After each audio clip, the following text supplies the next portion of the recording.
kaluvet sumein veyumein.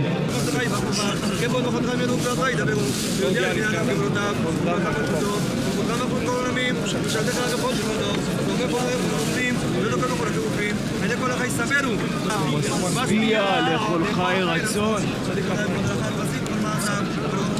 שיקרו באמת, רצון נראה ויעשה וצ'או ונשמע ויושם.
The demonstration was organized in order to protest against a possible decision by our government that would eliminate all those Jews who have converted according to halakha under the guidance of non-Orthodox rabbis from being recognized as Jews in this country.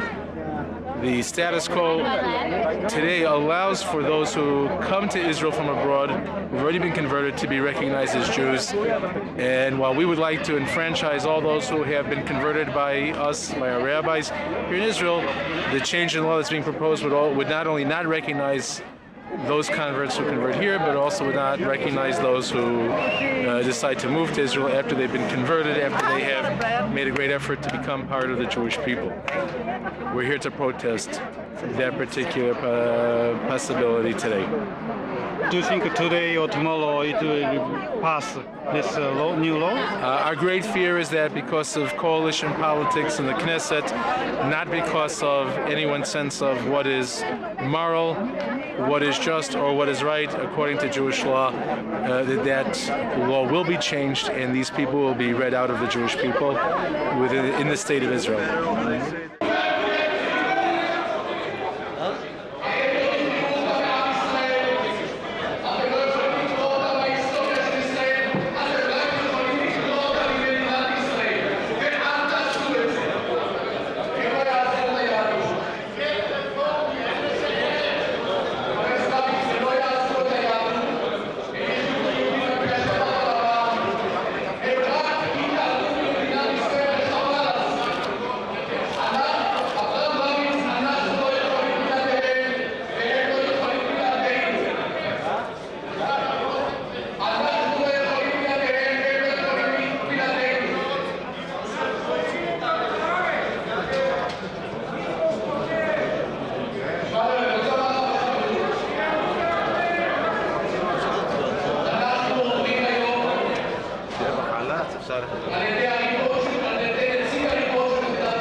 りがとうございます。ありがとうございます。では皆さん入信をして無駄な社会に勝利だしいな、今しばらくのワードでいいと思いますけれども、私たちは、あたりのスキー、シェイカバナ、ベイラソー、ネオチオカ、カレーマミカリス、レーカナノヨスキカレス、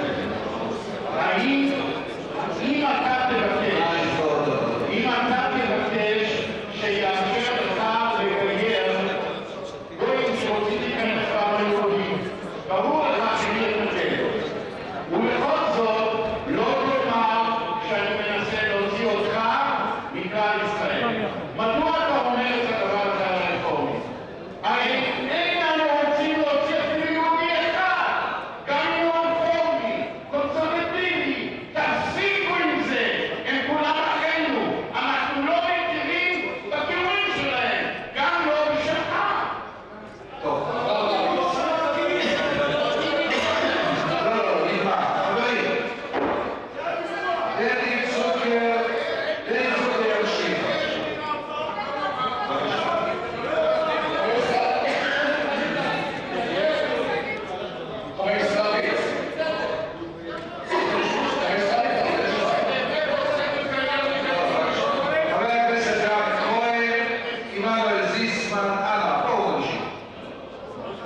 פוש שמח, זה מדינה יהודית, ואם מינו את הרבנות שהם יהיו אחראים על התורה, אז ממילא אני שמח מאוד שזה באמת קרה, שהיו בעד, שהיו באמת 53 בעד, וזה באמת מה שצריך להיות, שרק הרבנות החליטו מי יכול להיות גר, ולא כל אחד, לא כל איזה אחד אינטרסנטי שבעד כסף, הוא יחליט מי יהיה גר ומי לא יהיה גר.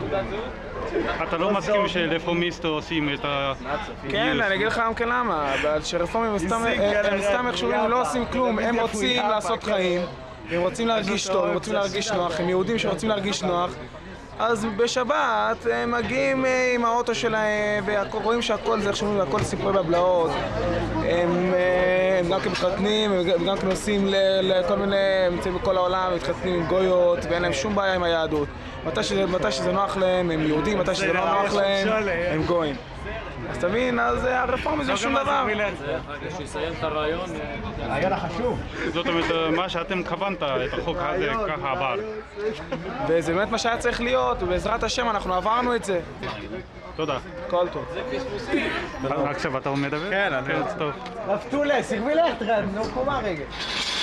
די להם, אני חושב שחוק ההמרה שהיה היום זה בהחלט דבר טוב לדתיים ודבר טוב לעם היהודי כולו. אברהם רביץ אמר פה למעלה שלא כל אחד, אנחנו לא מוציאים את אף אחד מכלל ישראל, כולם הם יהודים כשרים וטהורים, ואנחנו גם לא נגד הרפורמים, אנחנו רק נגד הגיור שלהם. וכמובן שהגיור שלהם זה נגד התורה ונגד דת ישראל.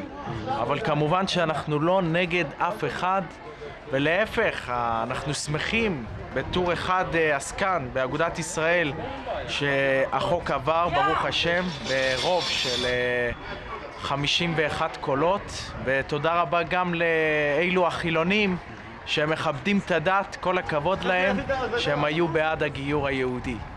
ואני רוצה לסיים שבזכות הגיור אנחנו נזכה בקרוב לפסח כשר ושמח ולגאולה השלמה במהרה בימינו, ואדרבה, ויעשו כולם אגודה אחת לעשות רצונך בלבב שלם. תודה רבה, thank you very much. תודה. אתה מאיזה מפלגה? אגודת ישראל. אגודת ישראל. תודה רבה.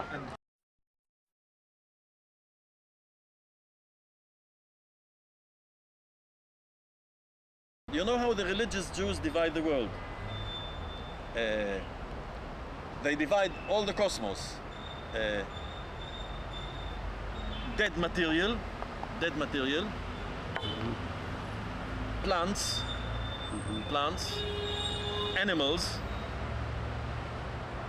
animals that speak, Jews. This is the way they divide the cosmos into 5 parts. Dead material, Yes. Plants, Yes. Living creatures, cats, dog, fish, Free. animals which speak, Animals. זה גויים. and Jews. And last one is It's true? Yeah. This is the way they see the universe. It's written in Torah or something? דומם, צומח, חי, מדבר, יהודי. What can I do?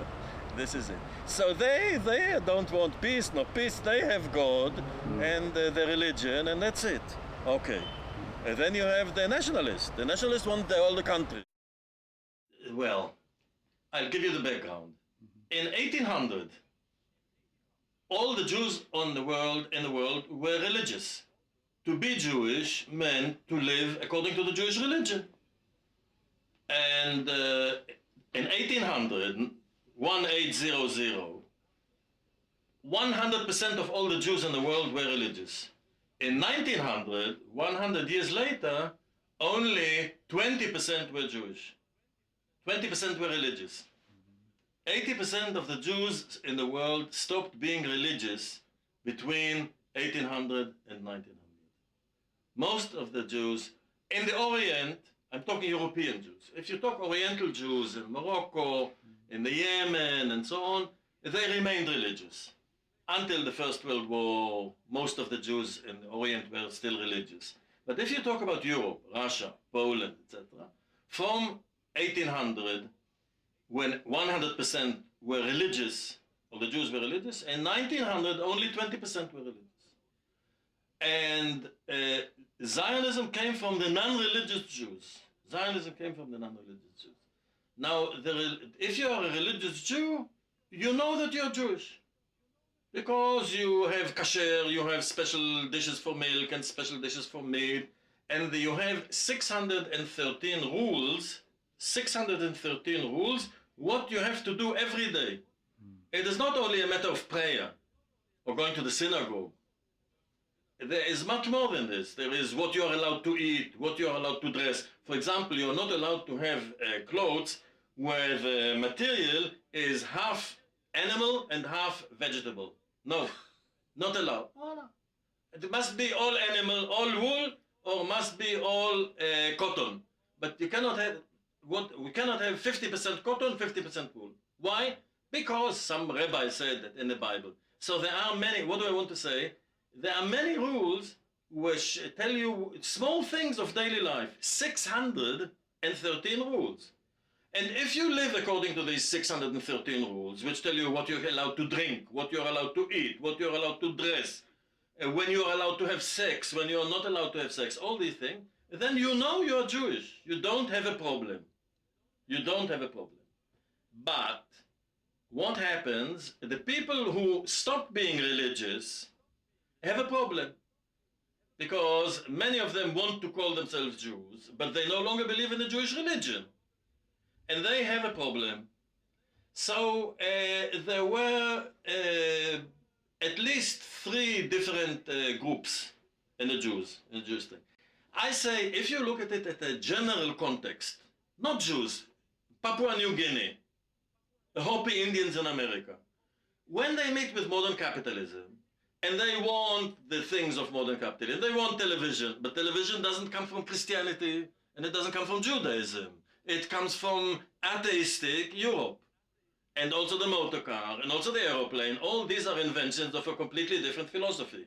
If you want these things, it has an effect on the society. Then it is not just something which is made in a factory. Mm-hmm. This is basically, I look at it like fruit which grows on the tree. And the tree, the roots of the tree are Western philosophy. A non-religious philosophy, atheistic philosophy. And then you have the technology and so on, and this is the final product of a whole different way of looking at the world. Now, if people want to buy millions of these, and millions of video cameras, and millions of cars, a civilization which wants these things, they don't understand it, but these things, the car, the motor car, the aeroplane, the television, the radio, it changes their mentality, slowly, but gradually it changes, and many people stop believing in God, and this is the effect of Western capitalism, of European capitalism, everywhere on the planet. Wherever it can be in Papua New Guinea, it can be Japan, it can be the Jews, it can be the Hopi Indians of Arizona, or it can be the Bantu in South Africa. When they want these things, not everything is done by soldiers and by missionaries. If you want the things which the Western civilization produces, you gradually become influenced by the philosophy of Western. And the philosophy is non-religious. This is not a product of Western Christianity. These things are product of Isaac Newton, etc., who secular, atheistic. Okay. When this happened to a civilization, the civilization breaks into 3 parts. All over the world, the same story. 20% more or less conservatives, traditionalists. They say we don't have anything to do with the modern civilization. We want to be like 1,000 years ago. You have this in Japan. You have this in you have it in Papua New Guinea, you have it American Indians, wherever you go. So 20% want to remain with the tradition and no contact with the West. Another 20% say the old story is finished, we are changing, and we have to become something different and new from what we were. In the middle are 60%. And these 60% say, no, we don't want to be like our grandparents. We also don't want to become like the others. We want to find some kind of a compromise in the middle. It takes some elements of the past and mix them with the present and then become modern Jews, Hopi, Bantu, Japanese, etc. So Herzl thought that if they create a Jewish state, a Jewish country, the Jewish country will give an answer to this question. But the big question in the Jewish country, what makes the Jewish country Jewish? Everything here is, if the laws of the Jewish country were religious law, yes, then the country becomes Jewish. But if the law, but most of the people in Israel say, no, we don't want religious law here. According to religious law, if a husband died, the woman must bury the brother, all sorts of things. They don't want this. So you have a problem in the Jewish country, what makes the Jewish country Jewish? Because all the laws here are not religious laws. The laws of Israel are not religious laws. Of course, the religious people, from the very beginning, 100 years ago, were against Zionism. Because they said Zionism is leaving the God which is in heaven and is making the Jewish people into a new God. And we are against this. The Jewish people must be the slaves of God, but they must not be God. And for the Zionists, there is no God. They don't believe in God, but the Jewish nation itself became the new God. So the religious Jews were anti-Zionist. All the religious Jews in the beginning were anti-Zionist. And they formed an organization to fight against Zionism. Okay, this is what they call the Orthodox. The ones who go according to the straight state, orthogonal, you know, in geometry, orthogonal. Orthodoxy means going according to the straight way. Now, originally, the religious Jews were anti-Zionist. For very good reason. From their point of view, they have a good reason.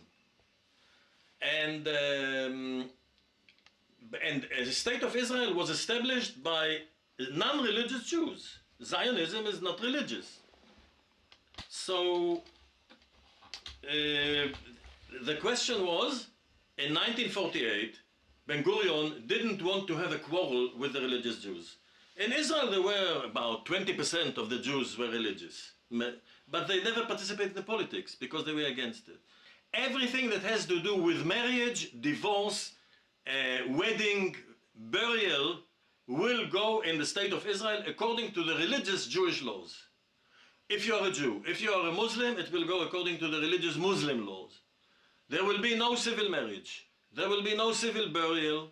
Everything will go according with these matters. Marriage, divorce, burial will go according to Jewish religious law. The holidays of the state of Israel will be the religious holidays. And in return, the Saturday will be the day of rest. And in return, you support the state of Israel and don't fight against Israel. And they said yes. They said, we agree. We agree. And from this day on, the religious Jews stopped fighting against Israel, the majority. There is still a few who are anti-Zionist and anti-Israeli.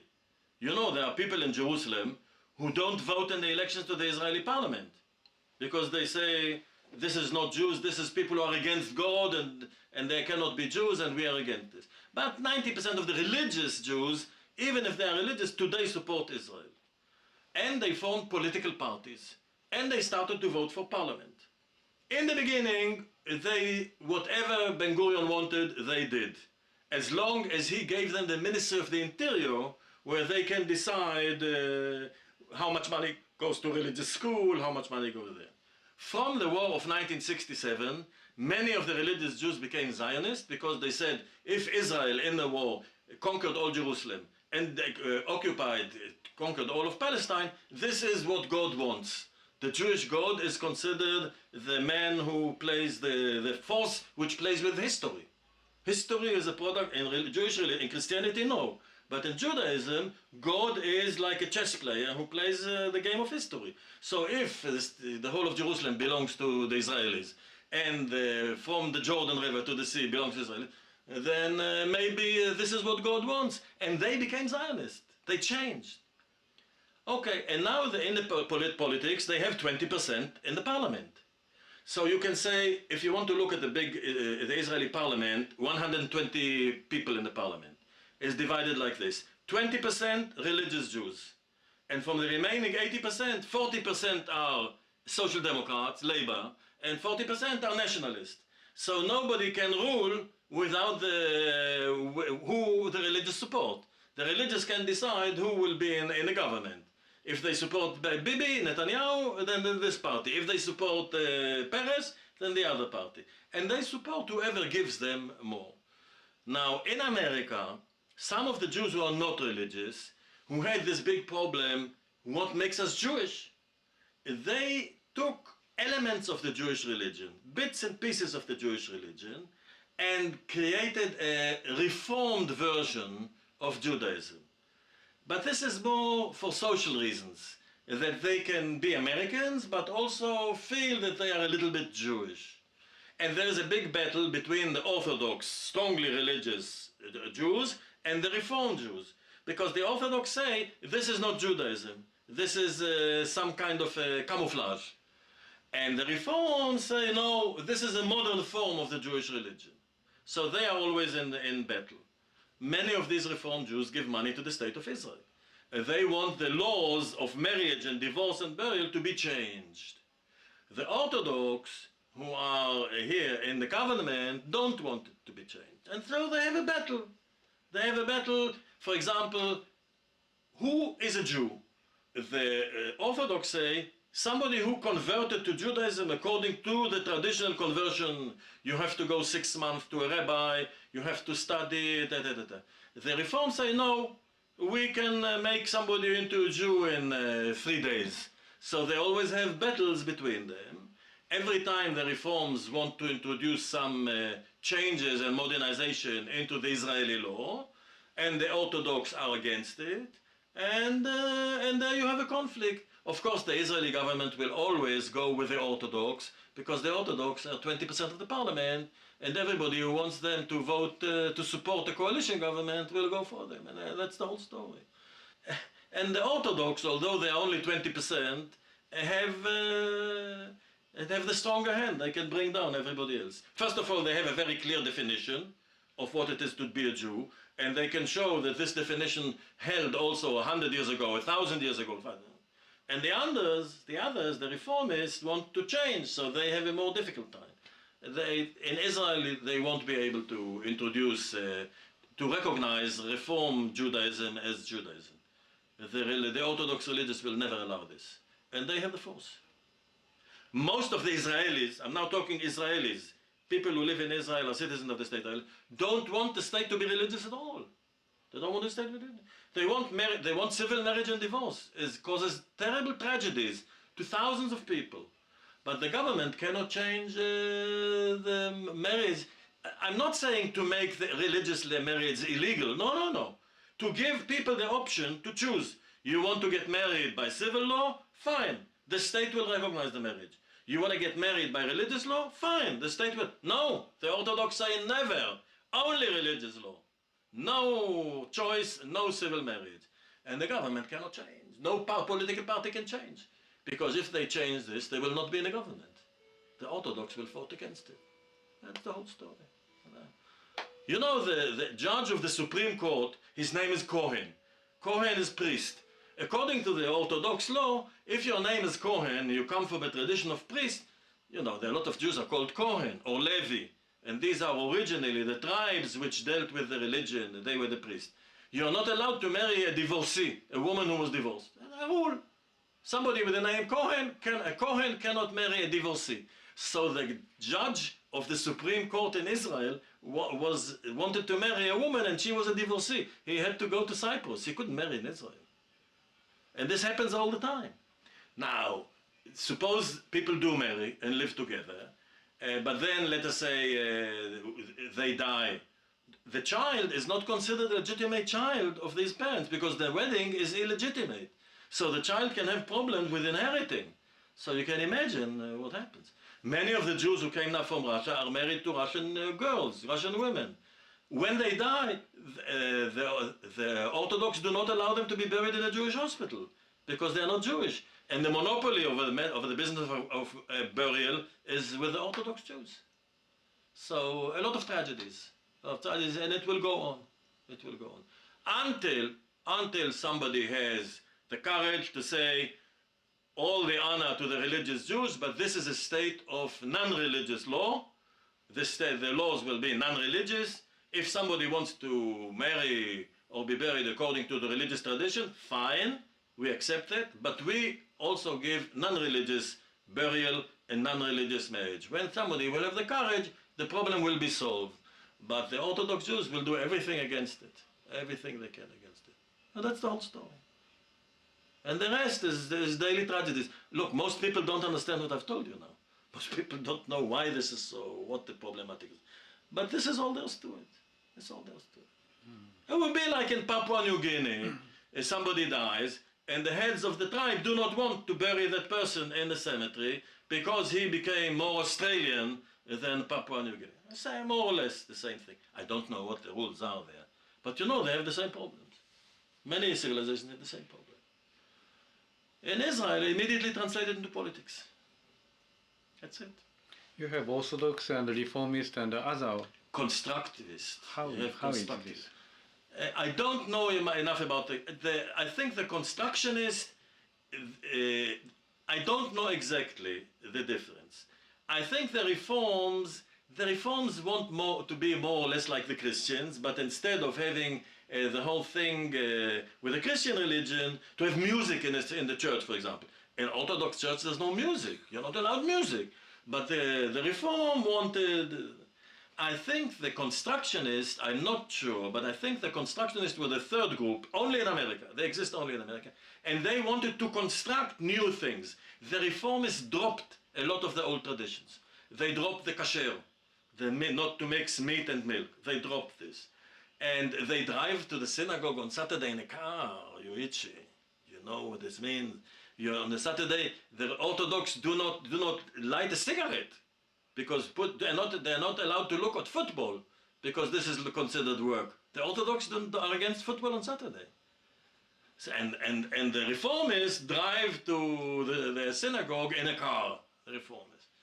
I don't know enough about the Constructivists, but my view is the Constructivists actually constructed a few new rules. The Reformists dropped, left a lot, and kept. That's it. And now in the Knesset, there are heavy debates. Yes, there are debates, of course, because many of the Reform Jews give money from America and so on. And they built a college in Jerusalem and so on. But the Orthodox will not allow anything. If any Israeli government makes the slightest concession to Jewish Reform religion, the religious parties will not support that government, and the government will fall within 24 hours. So, that's it. The Reformists don't have one member of parliament. The religious Jews have almost 25 members of the Israeli parliament. They determine who will be in power. Today, I have here the paper. The rabbi, one of the rabbi of the Orthodox, Rabbi Ovadia, just today by accident, Ryuichi, I found this, if I find it here. The Rabbi Ovadia, you know, he is the chief rabbi of the Oriental Jews. He said, the actors of the National Theater are clowns, and they will end in an electric chair in heaven. God will execute them.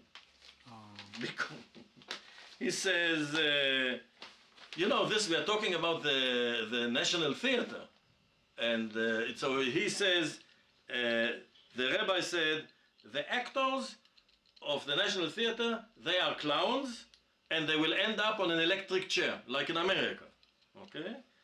And he said this in a conference, where he said, in the next world, after you die, when you go to heaven and judge, nobody wants to see actors. Actors is, no, nobody wants to see the actors. Nobody wants to see members of four groups. Liars, people who say bad things about other people, people who only say good things in order to win something, and actors. And all these, like people who play in the theater, all these people, liars, flatterers, and people who take liable, and actors will all end up in the next world on an electric chair. One is not religious, the other one is religious. And the not religious Jew invites, the one who is not religious, invites the religious one to his home for a meal. They will never come, never. Why? Because they are not sure that the food you eat is okay according to the religion. Because according to their thing, you have to have complete separation between anything which has to do with milk and anything which has to do with meat. And they have completely two. You go to a religious home, everything is double. 2 sets of plates, 2 sets of dishes, knives, or forks, everything separate. If you had a steak in a meal, you cannot have a coffee with milk until 2 hours later. Must be 2 hours different. So if I invite somebody who has the religious to my house, he will not come.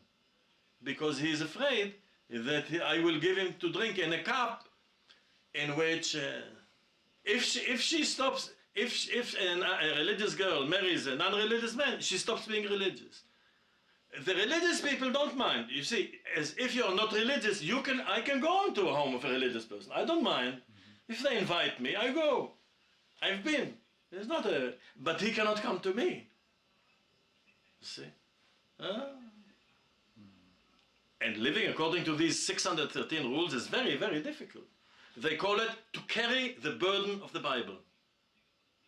And the others, they call it the ones who are no longer willing to carry the burden of the belief of the Bible, and they threw away the belief, and now they are completely egoistic. And I heard that it was a conflict about cheeseburger, no? About? Cheeseburger, hamburger. Cheeseburger. Because cheese is made by milk. Yes. And with... yes. They have covered with cheeseburger. Then there's all sorts of things which are not milk and not meat. Ice cream. So the rabbis all the time make new rules. What can go with this and what can go with that. Crazy. Ice cream is good or not? What? Ice cream is kosher? Yeah. It depends. They send special inspectors into the factories to see how it is made. But if it is made without anything having to do with milk, then you can eat it in a meal where you had meat. So, you know that the Israeli government almost collapsed because an El Al airplane from New York arrived in the airport in Lod 5 minutes after the Saturday began. So the government almost collapsed. A war with Egypt, they attack Abdel Nasser, the war is a disaster, the government doesn't collapse. But the aeroplane from El Al comes 5 minutes late to Lod airport, the government almost collapsed. There were cases like this. Because El Al is owned by the government, right? The airline is owned by the government. If the food in El Al is not 100% kosher, the government will collapse. It's crazy. And they have inspectors everywhere. If you want a sign on the food, every food made in Israel has a sign kasher. And that means okay from a religious point of view. But only if the rabbis sent somebody to the factory, and the man was a rabbi, and he inspected how it is prepared, and he said, yes, the preparation process is okay. And they take a lot of money for this. There is a lot of money in the burial business. Millions. And there is a lot of money in the inspection of is it kosher, is it not kosher. I'm not saying they're doing it for the money. They are not. They genuinely believe in it. But there is also a little bit of money. Little. You can't have a civilian burial. Right? If a couple came from Russia, they married 30 years ago, she was not Jewish, she was Jewish, whatever it meant, and she died here, they can't bury her in a cemetery. You know, Yad Hana opened a place to bury such people. I see. Yes, Yad Hana has a place where they bury members of such couples. But what do you do with the body? And many people feel insulted by this, but they don't understand the history. The religious dominate in Israel. The Orthodox religious dominate everything which has to do with burial, with marriage, with divorce, and so on, and with food kosher. and that's it. Of course, the reforms are much more lenient, but in Israel the reforms are nothing. Nothing. There are very few reformers, and the Orthodox have 20% of the parliament, members of parliament. And you know what? Much of this has to do with the identity businesses we talked before, because there's many Israelis, not all, but many Israelis are afraid if there will be peace, they will not know what makes them Jewish. You see, they need the conflict in order to know who they are. Without the conflict, they become like everybody else, and people are afraid to lose their identity. Not the religious. The religious have their identity through the religion, but the unreligious, the 80% unreligious, have this anxiety that if everything, you know, they have people who don't have a secure sense of selfhood. And the thing they are most afraid of if somebody loves them. But if somebody loves them, they become together with the person and they don't know if they are. They prefer somebody who hates them because he defines them. He pushes them apart. So, if he hates me, then I must be something. So you have the same thing on a sociological scale. It's very sad. Yeah, okay. Jews had a very clear identity for 2,000 years. Very clear identity. The identity was based on the religion. Now, religion is not only what you pray, and all the Jews in the world, if they lived in Poland or if they lived in the Yemen, if they lived in Russia or if they lived in Morocco, all of them kept the same rules. They did not speak the same language. They did not speak Hebrew. Hebrew was a dead language. So the Jewish identity was not based on language. It was not based on history, because the Jews in Yemen had a different history from the Jews in Poland. But it was based on the religion. But after the French Revolution in Europe, not in the Orient, not in Morocco, not in Iraq, not in Algeria, the Jews were allowed to leave the ghettos. Before, in Europe, in Christian Europe, the Jews had to live in special areas. The law said, you're not allowed to live there, you have to live here. But Napoleon had a revolution. There was a French Revolution, and Napoleon put new laws, Codex Napoleon, and then the Jews could move outside of the ghetto, and they started to see the new science, Newton, Descartes, and Leibniz, and many of the Jews stopped being religious. I'm not talking about the Jews in the Orient, because in the Orient, everything happened 100 years later. It went to be after. In the Jewish religion, not like Christianity and not like Islam, the ethnic component and the religious component go like this. In Islam, no. In Jewish religion, if you convert to Judaism, you become a member of the Jewish nation. In Christianity, if you convert to Christianity, you can be Japanese, you can be French, you can be Italian. In Judaism, if you convert to Judaism, you become the Jewish nation. So the Jewish nation is based on the religious component. The ethnic thing and the religious thing go together. Now, what happens if you stop believing? The two things, only one remains. And this one is insecure. So what happened to the Jewish people when they stopped from 1800, from after the French Revolution? About 20% remained religious, Orthodox, and they don't want to have anything to do with the modern world. About 5% or 10% said, we want to have some components, some elements of the old tradition, but we want to modernize it. And about 70% said, finished, the old story is finished, we want to become Americans, we want to become Germans, we want to become French. And they became assimilationists. They say, I want to forget the past. My parents, my grandparents were Jewish. I don't want to be Jewish. It doesn't mean anything to me. I don't believe in the religion. I want to assimilate.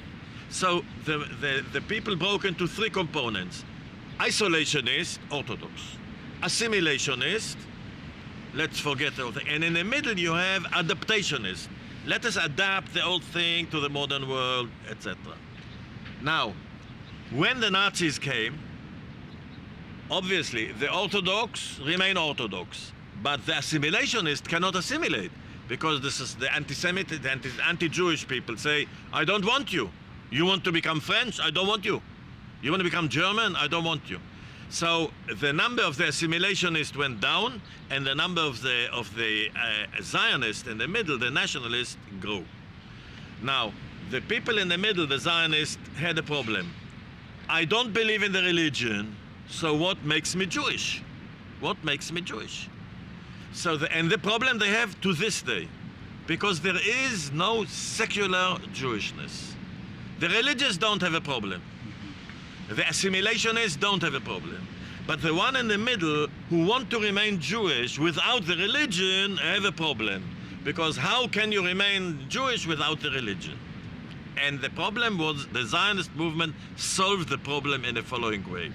It said, okay, maybe we don't know exactly what it means to be Jewish, but there are people who hate Jews, like the Nazis, and they hate me, so they make me a Jew by their hatred. So what does it mean to be a Jew? They said, it means to be the victim of those who persecute me. So they have an identity which is based on persecution. An identity which is based on persecution, and all the time, they need basically somebody to persecute them.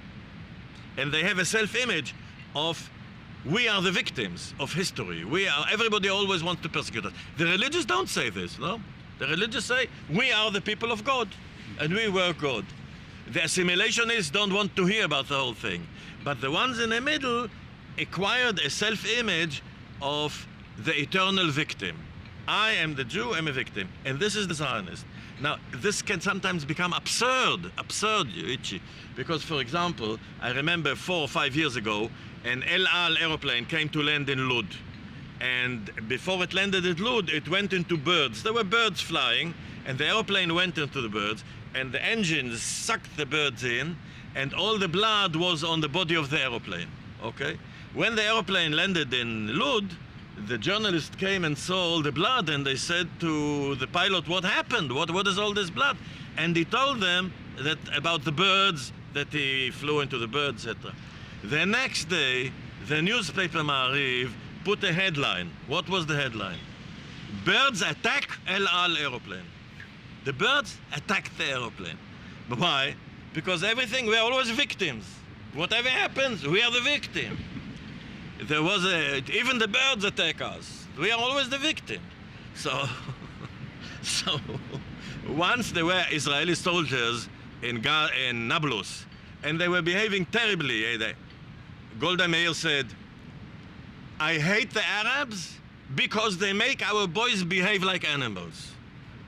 Even when they behave badly, they are the victim. The others made them behave badly. Okay, now if you have a self-image of a victim, you always need someone to persecute you.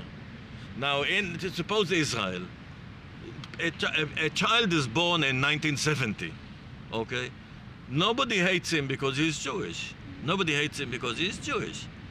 There are no people to hate him. He does not know that he is Jewish, not Jewish. He is Israeli. So what is emerging in Israel is a new identity, de facto, called Israeliness. Like in South Africa, the whites, in the beginning, they came from Holland, so they were Dutch, the languages like Holland, Dutch, etc. But after 100 years, 50 years, they became Afrikaner, and they have very little to do with Holland. Now here, the parallel of the Afrikaners is the Israeli. And there is an Israeliness, and the Israeliness doesn't feel a victim, because nobody persecutes him, and he doesn't feel Jewish. Is a new thing shaped by the circumstances. But for Zionism, this is a disaster because they wanted to create a new Jew, a Jew who is not religious. Impossible. Impossible. To be Jewish is to be religious. If you leave the religion, you become something else, not something Jewish. Now, of course, the people who run the country mostly are still with the Zionist identity. So they're always the victims of everything. And when Palestinians throw stones on a bus in some settlement, they immediately feel that that all the Arabs want to kill all the Jews. There are some Arabs who want to kill all the Jews, maybe 5%, maybe 10%. There are some Jews who want to kill all the Arabs, also maybe 5%, maybe 10%. But 90% of the Arabs want to live in peace with the Jews. 90% of the Arabs want to live in peace with the Jews. And I think that 90% of the Jews want to live in peace with the Arabs. But the way the mentality of the Jews is organized, that they are always the victims, if somebody throws a stone at a bus, you get a total panic already affecting, I'm not saying everybody, but at least 50-60% of the population. And this very much contributes to the conflict. Because, you know, many of, for example, there were about 3 weeks ago, 2 or 3 people from Gaza who came to Jaffa threw stones on an Israeli bus in Jaffa, on some Jews. Here, you know, 5 kilometers from here. Jaffa was always full of Jews.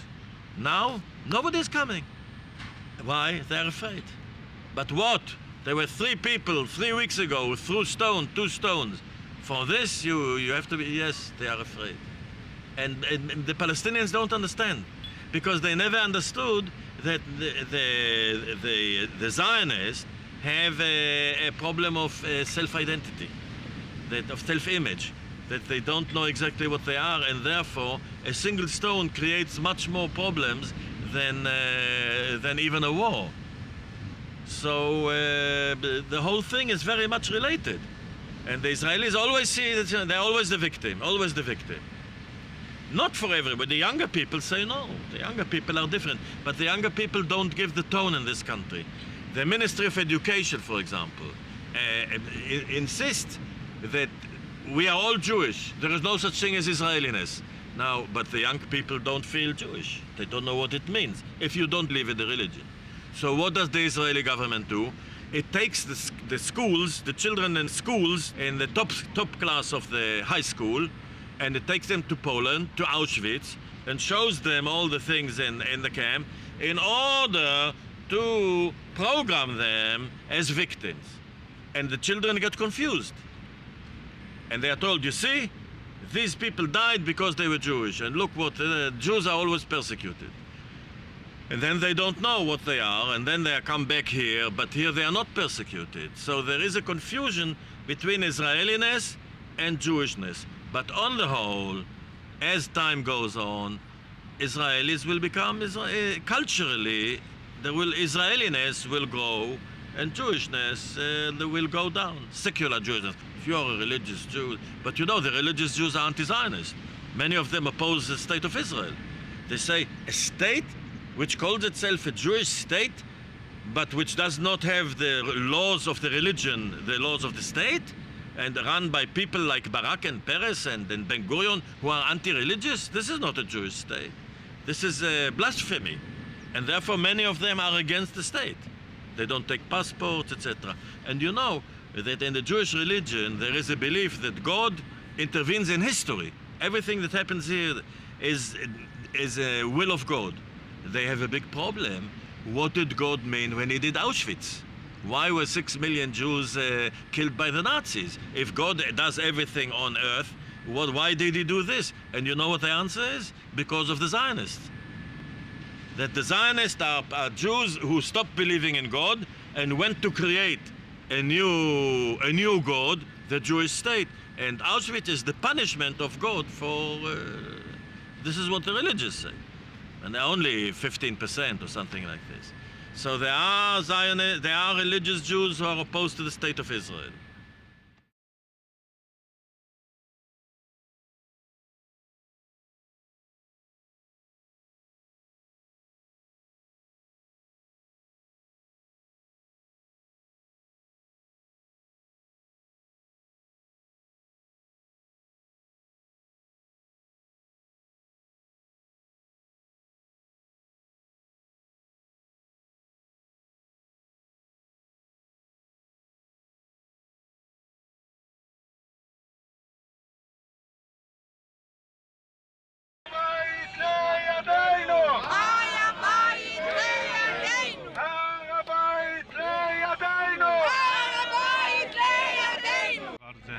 These people are provocative nationalists, have nothing to do with the Jewish people. All they want to do is provoke the Arabs. They don't have anything to do with religion, with Judaism, with anything Jewish, and we protest with every possible available jargon what they're doing, the way they incite the Arabs, they cause bloodshed, and we protest totally, and we despise the way their behavior is. Faithful Jews all over the world, religious Jews all over the world protest this despicable behavior of inciting the Arabs. These people are challenging God. The Jews have nothing against the Arabs. There is no such thing as a Jewish-Arab conflict. There is a national Zionist and Arab conflict, and these people incite the Arabs. We want to live peacefully with the Arabs, and they have no right to move onto the mountain of God until Messiah comes. It is forbidden according to Jewish law to go up on the mountain. These people are not Jewish, they don't act like Jews, and they do not represent the Jewish people in any way, state, or form. Scolt, S-C-O-L-T, Joshua. And we, faithful Jews, protest this despicable behavior of enticing the Arabs and causing violence and bloodshed for absolutely no reason whatsoever. It is forbidden of a Jew to go onto the Temple Mount until Messiah comes. These people are not Jewish and represent absolutely nothing Jewish or like Jewish at all. Do you have some idea about the peace process? The peace process will come when the Zionists realize that they have to give up every single piece of land in order that we should live peacefully with the Arabs. That's when there will be peace. Thank you. Could you say that again? Mashiach disagrees with you? What? What happens if Mashiach disagrees with you? There is no such Mashiach that disagrees with me, sir. I'm sorry. So you think that even if Mashiach disagrees with you, you would hold your position even against, if God sends his Mashiach, you would say no, that God, you would God disagree. When God sends my Mashiach, all these people are going to be in real big trouble. How do you know? How do I know? Yeah. How do you? Because I know the How way. do you know I know that what because you're saying this is is written true? Torah Moshe for the past 3,000 years, sir. That's right. That's right. All these people are enticing the nations of the world and are causing Jewish bloodshed for no reason except for their nationalistic stupidity. And during World War II, when the Orthodox community... World War II and the Holocaust were caused and perpetrated by the Zionist movement. Right? In World War II, the transfer agreement, when the Zionists agreed to have 60,000 Jews transferred here and go against the Nazi boycott, what would you have to say about that? I represent the faithful Jews of Jerusalem, and we don't speak for all the Jews, guy. Neither all the faithful Jews. Yeah. How? Who can speak for all the faithful Jews? I can speak for all the faithful Do Jews. you Yes. speak for all Jews? I speak for any Jew who believes in Torah Moshe and Yud Gimel Ikra. Oh, That's so right. for both That's right. I'm a Jew. Right. Oh, well, you want to split up the Jewish people? I want to put them together. Jews are against violence. Jews are against enticing the Arabs. You seem to be this splitting is them Zionist. up by This saying is they're Zionist not Jews. provocative. These people are hurting and fighting against the Jewish people. Just for the record, this man represents only about 150 people. That's right. And the truth is with the minority. That's right, sir. The truth has been with the minority, and the truth will always be with the minority. Which minority do you represent? The truth minority. Oh, which truth is that, sir? Keep your mouth shut, Roydif. Excuse me, sir. What do you think is the solution to the problem here? Pronouncements put on Yitzchak Rabin. Right, and you're next. You got him here. What he's saying.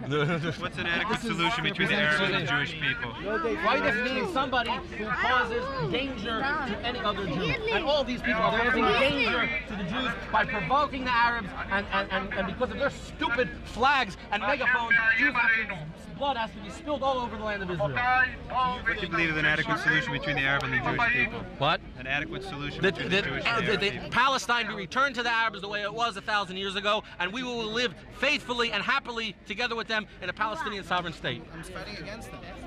He's a Zirim! Don't tell me what אתה לא חייב להתאחד ככה.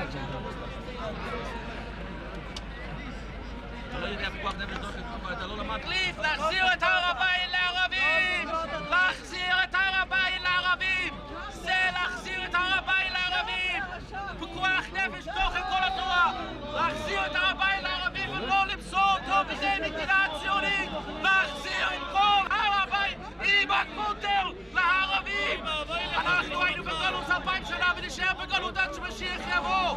להחזיר את הר הבית עם הרוב היהודי, עם רחוב יפו, עם הכל, עם יפו, עם תל אביב, הכל הערבים,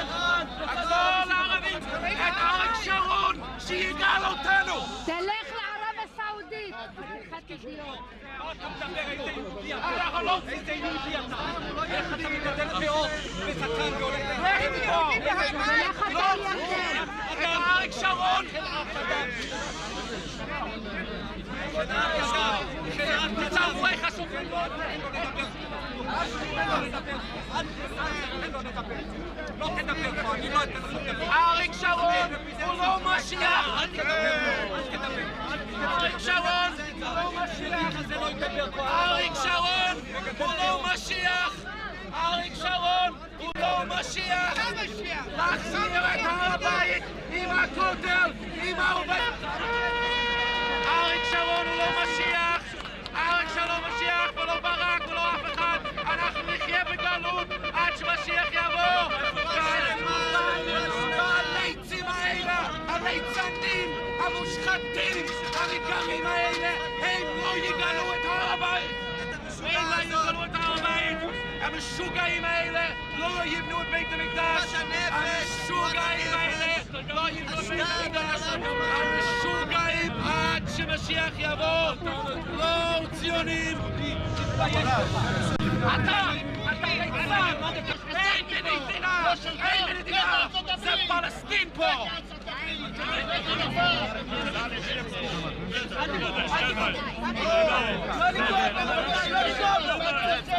פלסטין. אני גם פלסטין. אלעד המין האנושי. אלעד המין האנושי. פלסטין פה. סבל. זה אדם רוצה לגור בירושלים. אל תתנו לי. אל תתנו לי.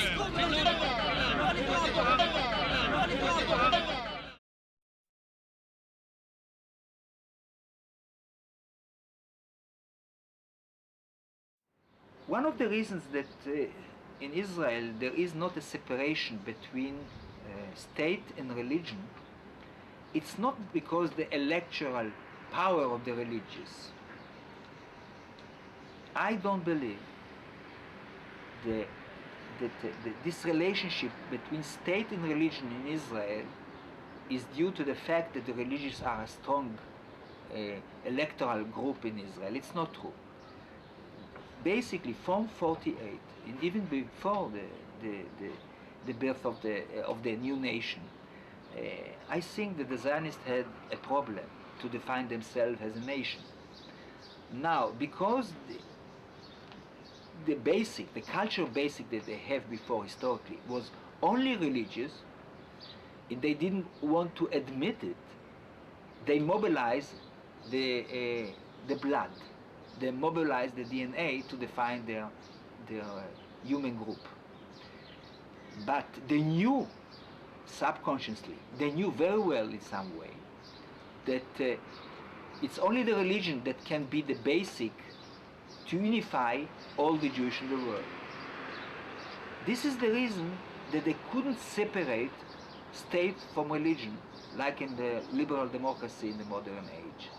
Till today, 53 years after the birth of the state, there is any possibility to separate state from religion, because in the true history of the Jewish was only religious. You understand me? Now, with the archaeological discoveries today, it's very interesting. They show that the mythical origin was a legend. Now, for the Zionists, the Bible was the, how we say it in English, the proof that this land belonged to the Jewish as a nation. You understand? And suddenly, when they discovered that everything is legend, it's too difficult to accept. Then you see, in history it was always, when the truth hurts, you deny the truth. Politically it was always, when the truth hurts, yeah, you deny the truth. In the public opinion in Israel, deny the discoveries in archaeology, but it doesn't finish yet. This debate doesn't finish yet. Who knows how it will be developed? It's depending on the young generation, the effect of these discussions with other cultural developed You see, we use history always to legitimize what we are doing today. This discovery is a part of this story. We don't have this legitimation. You understand that the story of the Bible is true. It can help maybe to liberalize a lot of things in Israel, and also to liberalize this belief, true belief, deep belief that everything belongs to us in this land. You understand that everything, especially to discover that the origin of the ancient Jew or the ancient Hebraic is Canaanian. It's important for this game of identity, of politics of identities that exist today in Israel. I'm not sure that I was clear enough, but it's very important for the politics of identity that will play in the Israeli consciousness in the years that are coming now. This new politics of identities. We are using always the past. You know, the past has a lot of future. Past has a lot of future because, you know, we will use the past in the future. And I believe that the past will be different. The past of the Jewish will be different in a few years. I mean, in the future. I will start with the beginning, very, very known. The Israeli state is defined as the state of the Jewish people even, okay? Now, we have to understand that most of the liberal democracy in the world, not only the liberal democracy, not only, define themselves as the states of their citizens, a state of citizens, that in the most of the part are dominated but with one big culture. I mean, I know that if I get a British passport, the British state is not interested in my origin. It's not the problem of the state, that I become a British.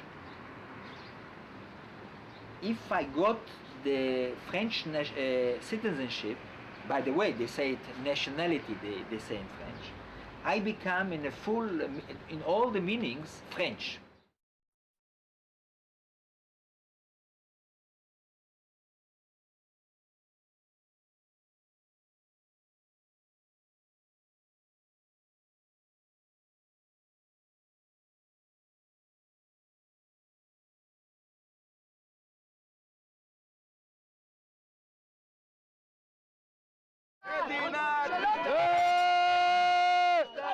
אריה דרעי המלך של עם ישראל! להתעורר! כולנו בשבילו! אנחנו... מי זה בא? ראש הממשלה! מי זה בא? ראש הממשלה! מי המדינה? רבנו עובדיה מושיע ורבנו צדיק דורנו יחי אדוננו מורנו ורבנו צדיק דורנו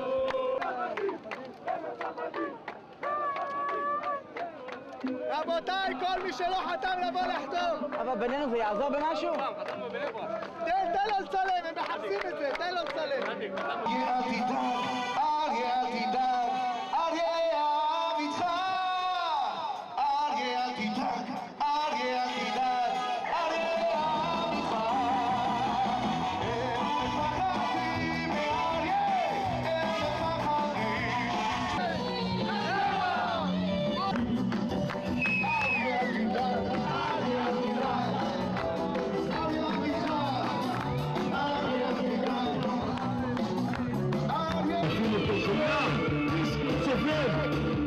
הדיבור קשה עליי מאוד. תסתכלו לנו בעיניים. הרי אתם יודעים שהוא חף כבוד ידידיי וחביביי, הרבנים הגאונים, כבוד ידידי וחביבי, הרב אריה דרעי, השם ישמרהו ויחייהו. יקיים עליו הפסוק, ואהבת את השם אלוהיך, שיש בשמיים ותאהב על ידיך. ותחנוע, ברוך, בנעימות, ידידי היקר ואריה, אל תירא ואל תחת. כבר קיימים, ברוך השם, אותם רבבות, והילדים החדשים שאתם תוסיפו. כל אלה ביחד, כולנו כאיש אחד. שנזעק את הזעקה שכל יהודי זועק, שמע ישראל, אדוני אלוהינו, אדוני אחד, שום חומות, שום סורגים לא הפרידו בינינו. אני יודע שקשה לכם, אני יודע שהדמעה בעיניים נעצרת בכוח, גם לי קשה, אבל יכולים לעצור את כל הזעקה הזו של השמע ישראל, השם אלוקינו, השם אחד.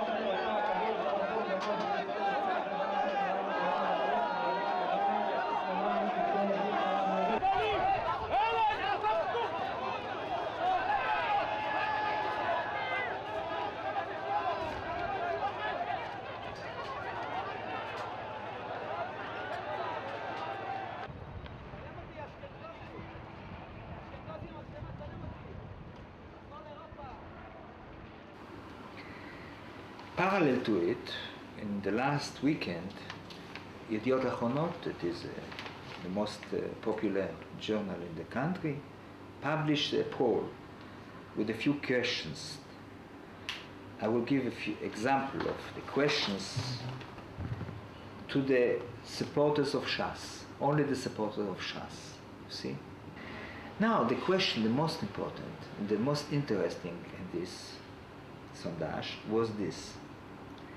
How you define yourself first of all? A Jew, an Israeli, or Oriental?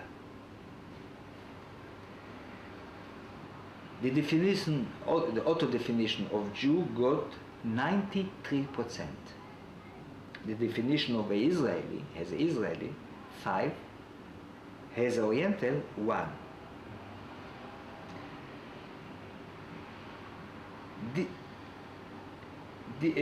Do you define yourself as a traditionalist? For example, 35%. As an Orthodox, 30. As a religious, 22. As a, how say it, non-religious, 13. Anyway, the fact that 93 of the supporters of Shas prefer to define themselves as Jew and not Israelis, and not Oriental, is very scientific. It can give our a kind of intuition. What is the tendency, the major tendency in this phenomenon?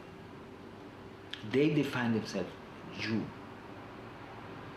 By the way, if you make it for all the people Jewish from Jewish origin in Israel, you got 20% that more or less that define themselves first of all as Israelis, or even much more. You understand? No, I think much more, much more. I don't know today exactly, but anyway, 93 define themselves as Jew, only 5 define themselves as Israeli.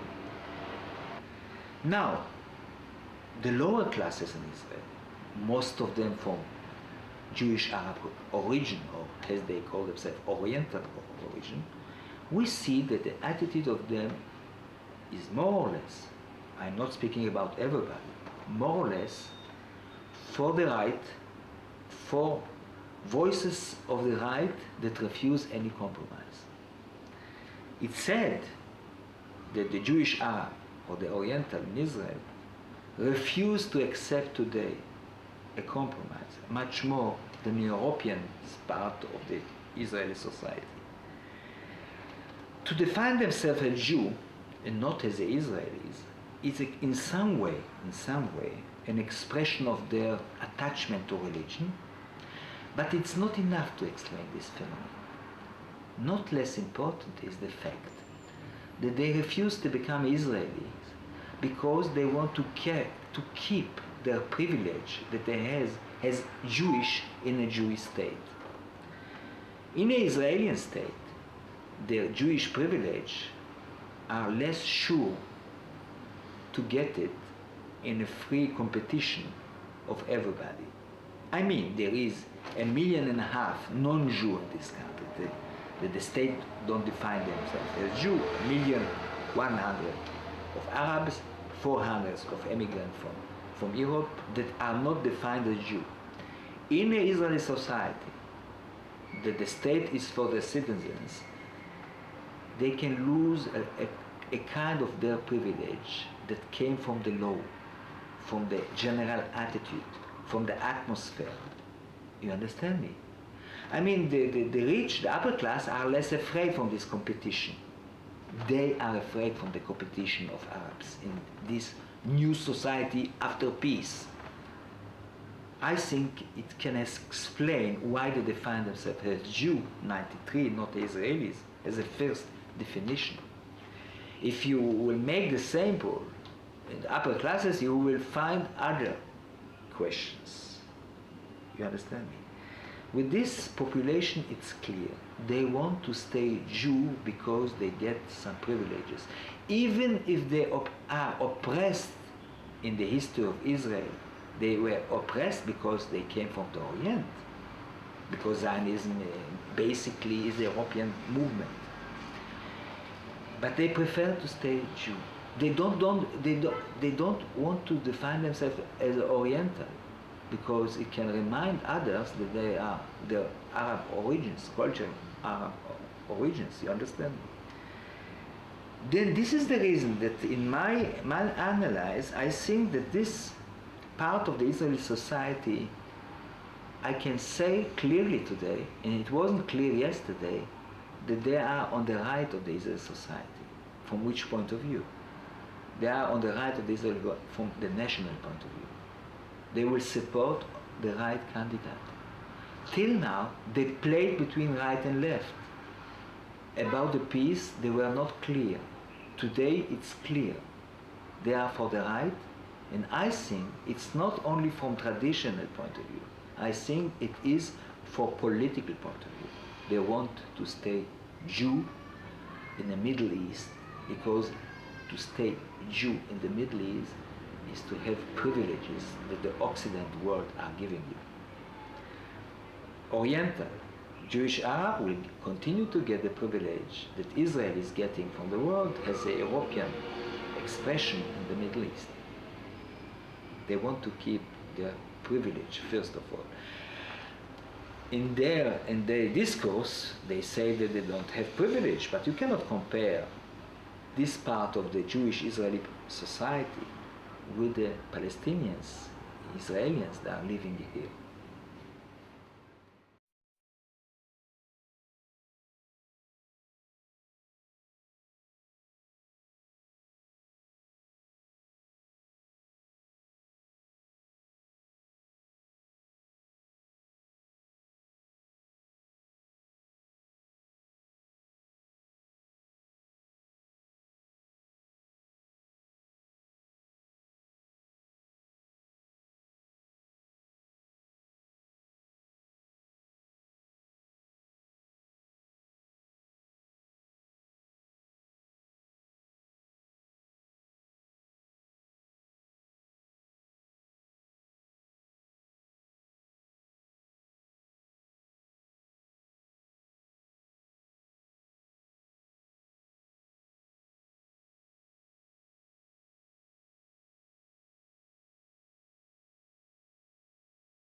do you think about some scholars are searching DNA of Jewish people? Yes.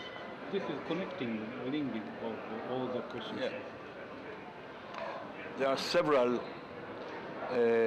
attempts to seek an answer to the question, do Jews from different communities all over the world have something in common? Do they have a common ancestor? Does they all really represent the descendants of those Jews, children of Israel, who were living in this country over 2,000 years ago? Again, people are coming with different answers.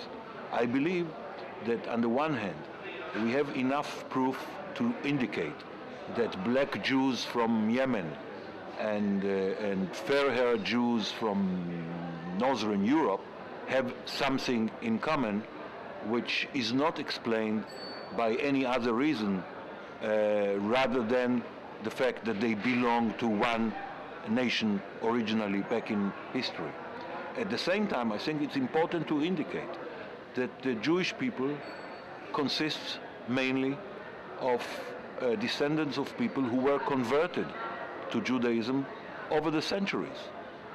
Judaism now is not a missionary religion, but it used to be a very effective and a very powerful converting missionary religion, which was seeking to convert pagans and mainly members of the Hellenistic culture all over the Mediterranean basin. At one point during the Roman Empire time, Jews represented 10% of the subjects, citizens of the Roman Empire, which at that time is estimated to have comprised of 10 million people.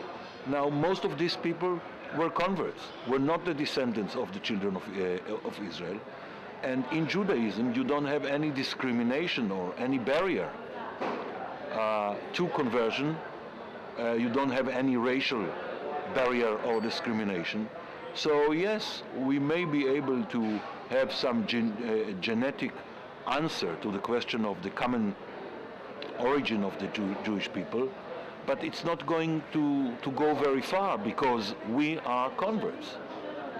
Most of us are converts. I know that in my blood, I'm sure that in my blood runs some blood from the Turkic Khazars, runs some blood from, I don't know, some Turkish and Hellenistic tribes, maybe German tribes in Europe, some blood of Canaanites, some blood of maybe Arabs.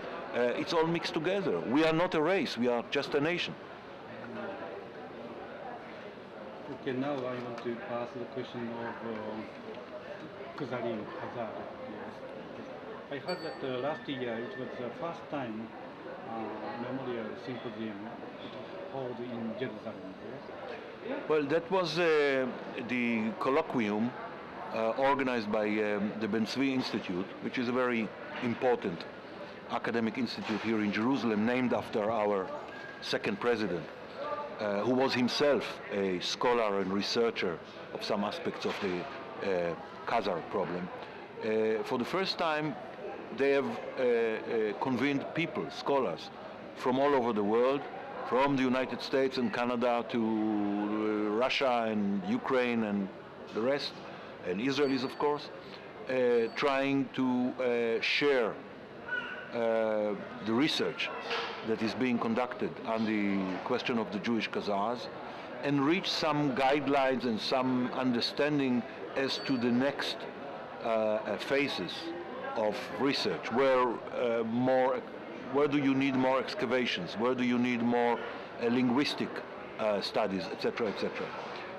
I believe that the significance of this colloquium was in the fact that people who are dealing with the Khazar issue and never met one another, although many of them know about each other's work, were able to converse freely together. Whether it's going to lead us any further in trying to solve this riddle of who were the Khazars, how come they became Jews, and where did they go? How Israeli people accept this symposium?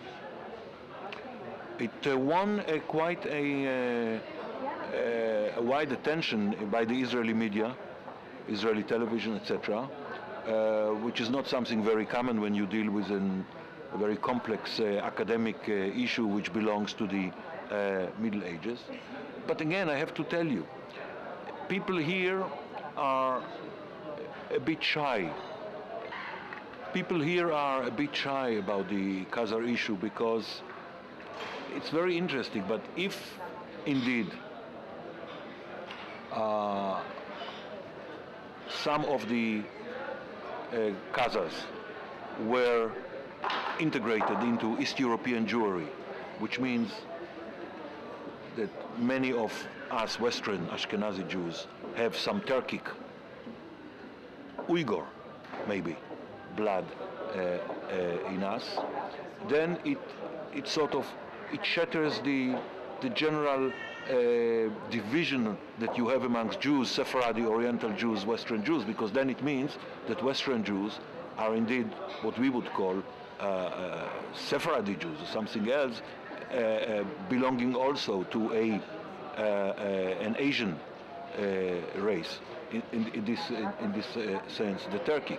So we need much more concrete proof to get people, I mean the average man on the street, really interested and going. And I think my dream is that one day we will find the tomb, the grave of one of the Khazar Jewish kings. And this will create such a sensation that will force everybody to take a look. Personally, I see the Khazar episode as the link of Israel to the Far East, because we can trace the Khazars. We know where they came from. They came originally from some part of present-day China. We know they belong to an Asian race. It changes the perspective in some way of Jewish history, although, admittedly, it is a marginal episode in our history. And since I'm accepting a priori that most Jews of today are descendants of converts or have a good dose of convert blood in their veins, then okay, then we have some Khazar blood as well. Doesn't change a thing. I believe it gives our history a wider scope. It makes the history of the formation of the Jewish people a much more fantastic tale than it already is. So personally, I'm interested, but I find it quite difficult sometimes to get people on the street interested. When you made a TV program about Khazar, you received some contradiction or some people against this program or not? Because I understand that this is one of the taboo until now to show this question. There are some people, just like on whether the Bible is a myth or a record of history, you have very distinguished professors and very important rabbis and others who will say to you the whole story of the Khazars' conversion to Judaism is a fairy tale, never took place, it's just a fantastic romanticizing on the part of some Jews in the Middle Ages. It has no historic proof. One of the problems is that we don't have archaeological evidence which proves that the Khazars were indeed Jews. We didn't find a synagogue or a remains of Torah scroll, etc. Although some people feel that maybe we had. So there is a lot of opposition in academic circles, but I think this opposition has been eroding in the past 10-15 years since the collapse of the Soviet Union, because the accessibility of Khazar sites in Russia, the accessibility of Russian libraries and archives has made it possible for many Israeli scholars to go there and check for themselves at least some aspects of the question. So they tend to regard it less as a theory and more as a scientific challenge. I cannot ignore the fact, and I think no one can ignore the fact, that when you go, you check family names of people Jews who were exterminated by the Nazis in Europe. You can trace many of the names to the Khazar period, Khazar names, Khazar areas at the time of the Khazar Empire. Oh, many. You have many names of Jews in Eastern Europe who died in the gas chambers, who were Turkic names that they got maybe from the Khazars, maybe from the Kipchaks, but most probably from the Khazars. More than that, the language, which the Yiddish that the Jews who died in the extermination camps were speaking, has a lot of words which came to this Jewish language, Jewish European language, from the Khazars. I'll give you an example. Many of the words which are used in Yiddish to describe the sex organs and other functions of the body, some diseases, came to East European Yiddish from the Khazar empires. They were originally Greek words from the Pontic coast, from the Black Sea coast of present-day Turkey. And when the Jews there were chased out by the Byzantine Empire, they fled, and we know it from historical sources, to the Khazar Empire, that was Jewish at the time, and afterwards moved into Eastern Europe. The most important word in Yiddish is to daven. To daven means to pray to God in a synagogue. There is no linguistic explanation to how this term came into Yiddish except through the Khazars. So the people who died at the extermination camps spoke a language which contained a lot of words, which were derived from the Khazars or came via the Khazar territory. Daven, to pray.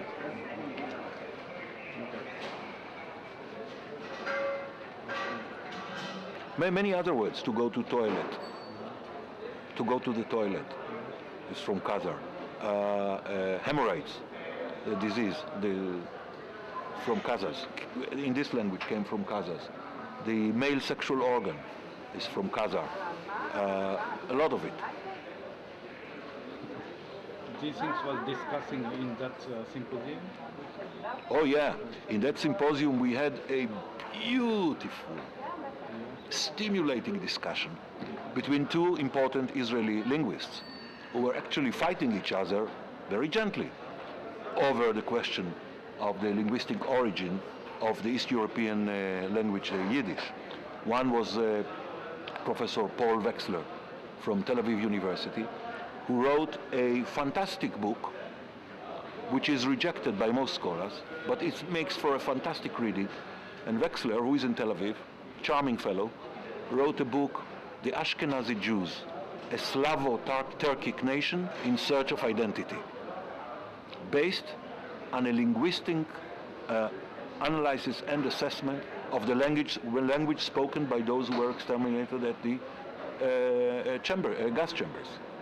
Against him was another friend of mine, Professor Moscovich from Jerusalem, who said no, there is a different explanation. There is a different explanation to how the language was formed, which doesn't have to take into account the Khazars. It was a fantastic debate. To me, it was the highlight of the whole colloquium. The book of Wexler is fantastic. Fantastic. Maybe absolutely untrue, but as an intellectual, I don't know. I'm not a linguist. I'm a political analyst. But as a reading, fantastic, stimulating intellectual exercise of the first degree. I read the book 3 times. I gave it to my daughter, who is not interested in the subject, and she was, because it tries to give you a different approach altogether to the formation of the Jewish people and post-biblical times. And it's very challenging. It's very challenging. I believe if we dig more in the Gaza territory and we find some more evidence, it can have a huge impact on how Jews view themselves and therefore how they view their surrounding. To me, politically, it's a very healthy process. And I'll give you an example. I think it was very important for Israel to bring the Ethiopian Jews. For our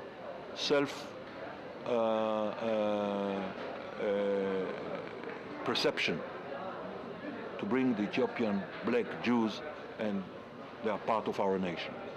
The Cochin, the Indian Jews, etc. The same way, it's very important to establish that Judaism also have a component which is Far Eastern. In this case, Altaic, Turkic, whatever it was, and expand the view of who we are. Okay, can you describe about the Palestinian movement, movement? Well, amongst the Palestinians, for example, now you have a new cultural movement which is sponsored by the Palestinian political leadership to claim that Palestinians are not merely Arabs, but that they are the true descendants of the people who were living in this country before the children of Israel came here in biblical times, that is the Canaanites. And what they do is they have a lot of research going into this. They have festivals, popular festivals, in which people pose in whatever they think were the Canaanite costumes and chariots and the gods of the Canaanites, etc. And now they are arguing with Israeli archaeologists, because everything that you find in excavations, the Palestinian archaeologists tend to say, this is Canaanite, it's not Jewish, doesn't belong to the Jewish period, it's pre-Jewish period, etc. It's a fight over history, which is indeed a fight over the future. By trying to adopt the Canaanite culture, the Palestinians are basically trying to say, we were here before the Jews. We did not come here in the 7th century with the Muslim armies. So it has a very important, significant, contemporary connotation. But how about the relation of idea of promised land? Zionism, promised land, and these ideas can be changed. Well, no. Well, this is the point. The point is that people believe, and it's not just that they believe, they feel very strongly that this is the promised land, that whether you are, if you are a religious Jew, then there is no question about it. It's God promise to the Jewish people that this is the promised land, and you don't have to argue about it. If, like me, you are not a religious Jew, then we all know, all of us secular Jews, that this is the land where our people was formed over 3,000 years ago, that this is the land to which our ancestors and forefathers were praying in the diaspora for 2,000 years. It doesn't take any archaeological proof for us, for me, for somebody to come and say, yes, I have or I don't have an archaeological supporting evidence for you. We don't need it. This is the land. You open a Jewish prayer book, it's there. You open every single Jewish manuscript from the Middle Ages and before, the Promised Land is there. It's something that the Jewish people has as part of their belief, not only in the religious sense, but also as part of their sentiment as a nation.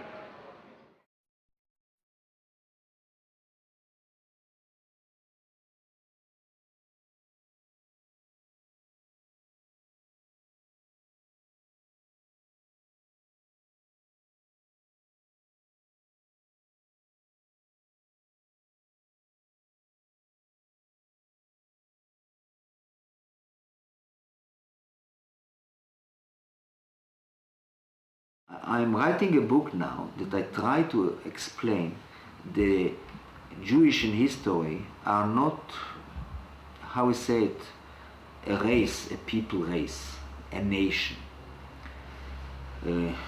After the destruction of the temple in 70, it wasn't exile of the people that live in Judah here. It wasn't an exile. A lot of people were killed in the revolt, you know. But, you know, the story that with the destruction of the temple, it was the exile of the Jew, it's a legend, it was a myth, that started with the Christians, the first Christian. They started to say, you see this Jew, because of the fact that they didn't accept Jesus Christ, God punished them and sent them away.